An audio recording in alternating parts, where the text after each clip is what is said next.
প্রিয় দর্শক এবং সম্মানিত বিচারক, এতক্ষণ কে সেরা ক্রিকেটার এ বিষয়ে আমার সতীর্থ বিতার্কিকদের বক্তব্য শুনছিলাম। আমি এমন একজনকে নিয়ে বলবো যে নিজেই আপনাকে তার সেরা ভক্ত হতে বাধ্য করবে। একের ভিতর সব, বাংলার নবাব সাকিব আল হাসান। আমার সাকিব, আমাদের সাকিব, 18 কোটি মানুষের সাকিব। দেশের তাবৎ সুন্দরীরা ক্রিকেটার বলতেই বোঝে গ্ল্যামার বয় সাকিব। এজন্যই সাকিব মডেলিং জগতে এতটা প্রয়োজনীয়। তাই আমার মতো সুন্দরীও যে সাকিবের ভক্ত হয়েই কথা বলবে তা বলাই বাহুল্য। এক সাকিবে আমি আসক্ত। সাকিব, তুমি করেছো ভুল, আমাকে রেখে শিশিরকে দিয়েছো ফুল। সরি শিশির ভাবি, কিন্তু আমরা সবাই চাই সাকিবের মতোই হাবি। শুনুন শুনুন ক্রিকেট প্রেমীরা, শুনুন দিয়া মন, এসেছি আজ বলতে আমি সাকিব সেরাজন। সাকিব যে শুধু একজন ব্যাটার অথবা বোলার তা কিন্তু নয়, সাকিব একজন অলরাউন্ডার। একটি দুটি বছর নয়, টানা এক দশক যাবৎ শীর্ষ অলরাউন্ডারের রেকর্ডের অধিকারী সাকিব আল হাসান এখনো পর্যন্ত একদিনের আন্তর্জাতিক ক্রিকেট এবং টেস্টে নিজের সর্বোচ্চ র্যাঙ্কিং ধরে রেখেছেন। একদিনের আন্তর্জাতিক ক্রিকেটে বাংলাদেশের হয়ে সর্বোচ্চ উইকেট শিকারী এবং টি-20তে সর্বোচ্চ রানের অধিকারী একমাত্র সাকিব আল হাসান, এবং এরই সাথে সারা বিশ্বে সর্বোচ্চ উইকেট শিকারী টি-20তে আমাদের সাকিব আল হাসান। সাকিবের জাতীয় দলে অভিষেক হয় 2006 সালে। অভিষেক ম্যাচের পরে হাবিবুল বাশার বলেছিলেন, আমার জীবনের সবচেয়ে বড় বিষয় আজ আমি এই ছেলেটির কাছ থেকে উপহার পেলাম। অনুশীলন ম্যাচে কাকে দেখেছিলাম আর আজ আমি কাকে দেখছি। মুগ্ধ হলাম ওর বোলিং দেখে, অবিশ্বাস্য। সেদিন যা যা ভুল করেছিল সাকিব, আজ তার কিছুই করেনি। নতুন করে নিজেকে চেনালো সে। এই ছেলে এক ভুল দ্বিতীয়বার করে না। সাকিবকে ব্যাখ্যা করতে গিয়ে তার সতীর্থরা একটা শব্দ খুব ব্যবহার করেন, আর সেটি হলো ডিফারেন্ট। সাকিব তার ডিফারেন্ট আচরণ সবার সামনে প্রথম প্রকাশ করেছিলেন 2007 সালের বিশ্বকাপে। ওয়েস্ট ইন্ডিজে বসবাসরত বাংলাদেশি প্রবাসীরা এক রাতে তাদেরকে ডিনারের জন্য আমন্ত্রণ জানায়, এবং সেই দিন প্রবাসীরা বাংলাদেশ দলের খেলোয়াড়দের নানা দোষ ত্রুটি তুলে ধরছিলেন এবং বিভিন্নভাবে তাদের সমালোচনা করছিলেন। হাবিবুল বাশার চুপ করে বসেছিলেন, কিন্তু আমাদের সাকিব যে 2006 সালে অভিষেক পায়, 2007 সালেই সে কিন্তু তার প্রথম নীরব প্রতিবাদটি করেছিল। সে না খেয়ে ভরা প্লেট রেখে হাত ধুতে উঠে যায়। শৃঙ্খলা ভঙ্গের অভিযোগে 6 মাসের নিষেধাজ্ঞা মাথা পেতে নিয়েছিলেন সাকিব আল হাসান 2014 সালে। সিপিএল খেলতে তিনি নাকি গিয়েছিলেন অনুমতিপত্র না নিয়ে। নিষেধাজ্ঞা কাটিয়ে ফেরার পরের ম্যাচে এক টেস্টে সেঞ্চুরি ও 10 উইকেট নিয়ে সাকিব আল হাসান নাম লেখান ইয়াং বোথামের পাশে, এবং এর পরের প্রথম ওয়ানডেতে আবার সেঞ্চুরি এবং 4 উইকেটের একমাত্র অধিকারী সাকিব আল হাসান। সাল 2015, আমাদের মুস্তাফিজ ভাইয়ের অভিষেক সিরিজের কথা বলছি। অভিষেক সিরিজের একটি ম্যাচে মুস্তাফিজকে ধোনি এমন ধাক্কা মারলেন যে তার কাঁধ ছুটে যাওয়ার জোগাড়। সেদিনও কিন্তু প্রতিবাদটি আমাদের সাকিব ভাই করেছিলেন, এবং যে কারণে ম্যাচ ফি থেকে 75% কাটা পড়েছিল ধোনির। 2018 সালে শ্রীলঙ্কার বিপক্ষে নিদাহাস ট্রফিতে বিতর্কিত আম্পায়ারিং এর কারণে সতীর্থদের মাঠ ছেড়ে চলে আসতে বলেন সাকিব আল হাসান। সেদিনও বাঘের মতো গর্জনটি আমাদের সাকিব তুলেছিলেন। শুধু 22 গজে ব্যাটে বলে ঝড় তোলাতেই সীমাবদ্ধ নেই সাকিব আল হাসান। তিনি প্রতিকূল পরিস্থিতিতে কিভাবে দলের পাশে দাঁড়াতে হয় সেটি খুব ভালোভাবেই জানেন।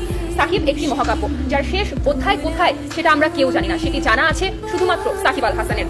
বাংলাদেশের সবচেয়ে বড় ব্র্যান্ড সাকিব আল হাসান। সাকিব আল হাসানের ধারে কাছেও আজ পর্যন্ত কেউ যেতে পারেনি। তিনি একজন অসাধারণ ট্যালেন্ট, তিনি একজন বিতর্কিত ট্যালেন্ট। বিতর্কিত এবং প্রতিবাদী খেলোয়াড়রা বারবার প্রশ্নবিদ্ধ হন এবং ভুলভাবে উপস্থাপিত হন।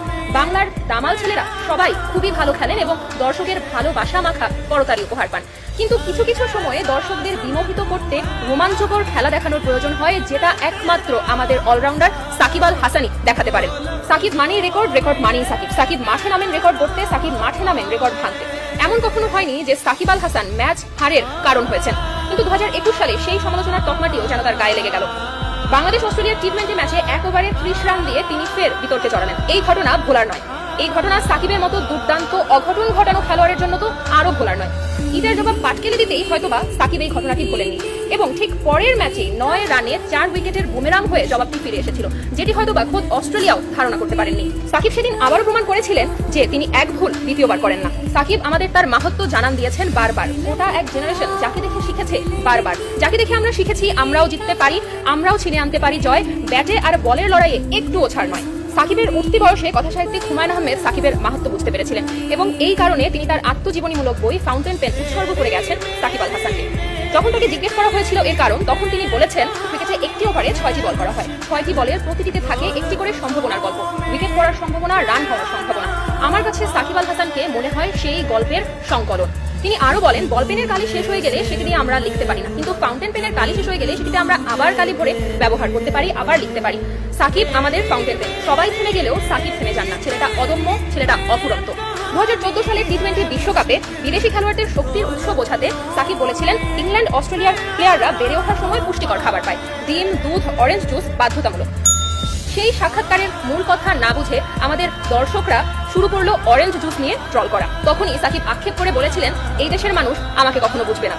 সত্যিই তো, আপনারা সাকিবকে বুঝলেন কোথায় বলুন? যদি বুঝতেন তাহলে তো আজকে সেরা তকমাটা অন্য কারো পাশে লাগাতে পারতেন না। মাননীয় বিচারক, সবশেষে আমি এটাই বলতে চাই, সাকিব আল হাসান যে সেরাদের সেরা এ বিষয়ে কোনো সন্দেহের অবকাশ নেই। আমরা গর্বিত, কারণ সাকিব আল হাসান আমাদের দেশের সন্তান। ধন্যবাদ মাননীয় বিচারক, ধন্যবাদ সবাইকে। প্রিয় সাকিব আল হাসানের ভক্ত, যখনই আসে নতুন কোনো শক্ত প্রতিপক্ষ, আপনি চলে যান আমেরিকাতে কিংবা দুবাইতে নতুন কোনো বিজ্ঞাপনে, নতুন কোনো শুটিংয়ে। বিজ্ঞাপন বেশি জরুরি নাকি ব্যবসা বেশি জরুরি নাকি বাংলাদেশের হয়ে খেলাটা অত্যাধিক জরুরি? আশা করি উত্তর দিয়ে যাবেন। সাকিব আল হাসানের নামের পাশে অলরাউন্ডার তকমাটি কিন্তু এমনি এমনি লাগেনি। তিনি যে শুধু 22 গজের নায়ক তা কিন্তু নয়। তিনি বিজ্ঞাপন বলুন, মাঠ বলুন, সব ক্ষেত্রে তিনি সমানভাবে পারদর্শী বলেই তার নামের পাশে অলরাউন্ডার তকমাটি জুড়ে দেওয়া হয়েছে। বাংলাদেশের মানুষ চাকরি নির্ভর হয়ে নতুন কর্মসংস্থানের সুযোগ হারাচ্ছে। সাকিব আল হাসান নতুন নতুন কর্মসংস্থানের যোগান দিচ্ছে।